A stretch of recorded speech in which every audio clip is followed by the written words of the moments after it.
Chapter 40. When Stanley found the onion the night before, he didn't question how it had come to be there. He ate it gratefully.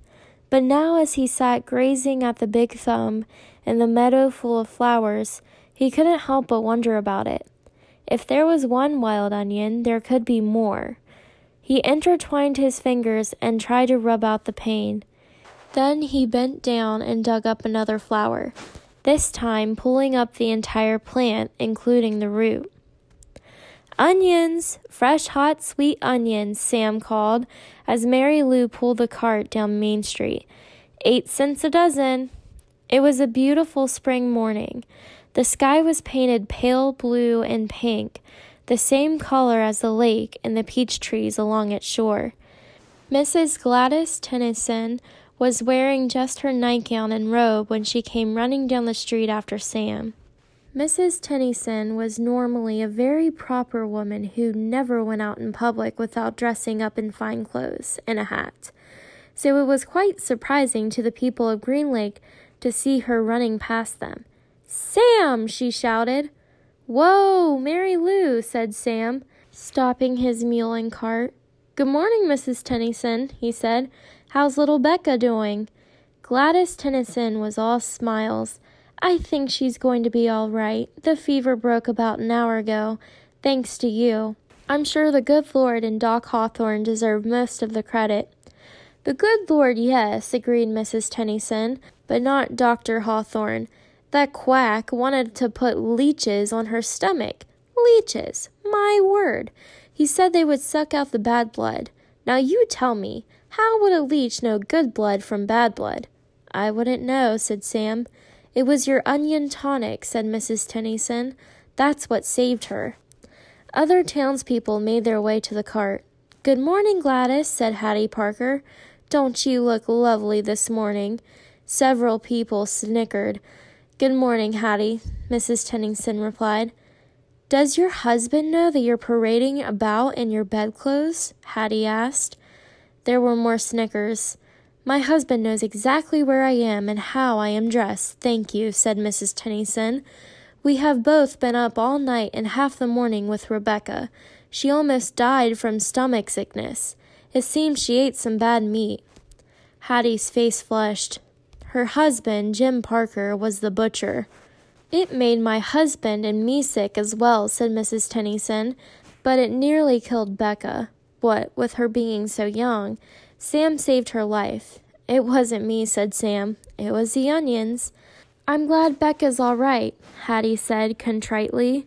"I keep telling Jim he needs to wash his knives," said Mr. Pike, who owned the general store. Hattie Parker excused herself, then turned and quickly walked away. "Tell Becca that when she feels up to it to come by the store for a piece of candy," said Mr. Pike. "Thank you, I'll do that." Before returning home, Mrs. Tennyson bought a dozen onions from Sam. She gave him a dime and told him to keep the change.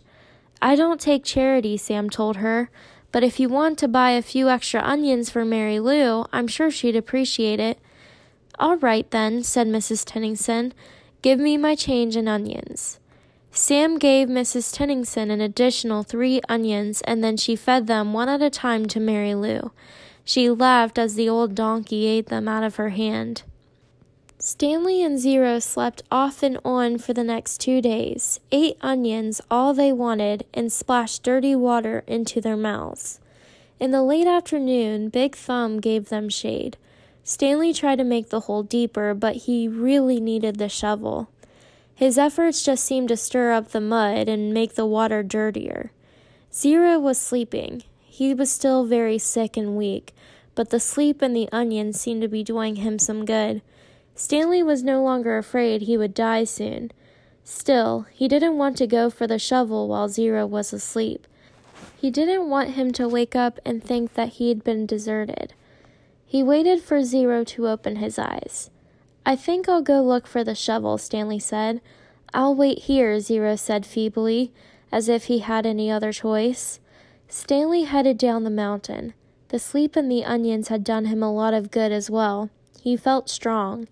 It was fairly easy to follow the trail he had made 2 days earlier.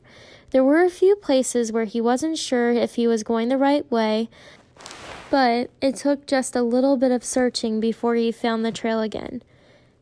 He went quite a ways down the mountain, but still didn't find the shovel. He looked back up toward the top of the mountain. He must have walked right past it, he thought. There was no way he could have carried Zero all the way up from here. Still, he headed downward just in case. He came to a bare spot between two large patches of weeds and sat down to rest. Now he had definitely gone too far, he decided. He was tired out from walking down the hill. It would have been impossible to have carried Zero up the hill from here, especially after walking all day with no food or water. The shovel must be buried in some weeds.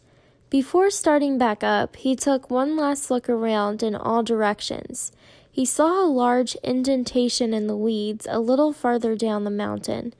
It didn't seem likely that the shovel could be there, but he'd already come this far. There, lying in some tall weeds, he found the shovel and the sack of jars. He was amazed. He wondered if the shovel and the sack might have rolled down the hill, but none of the jars were broken except for the one that had broken earlier. And if they had rolled down the hill, it was doubtful that he would have found the sack and shovel side by side. On his way back up the mountain, Stanley had to sit down and rest several times. It was a long, hard climb.